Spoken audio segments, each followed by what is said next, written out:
before that, don't forget to click my subscribe button, like, and hit the notification bell for more updates. Thank you.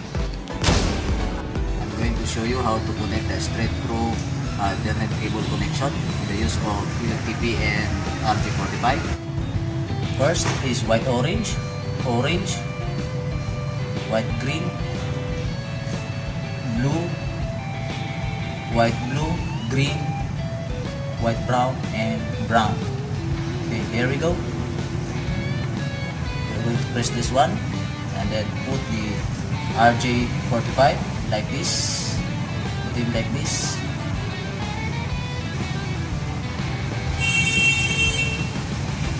Okay. Yan na po.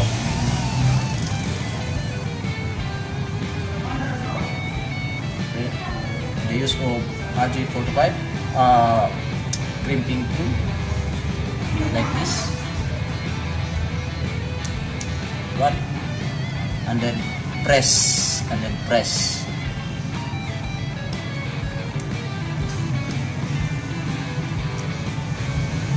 Okay, and that's it. Use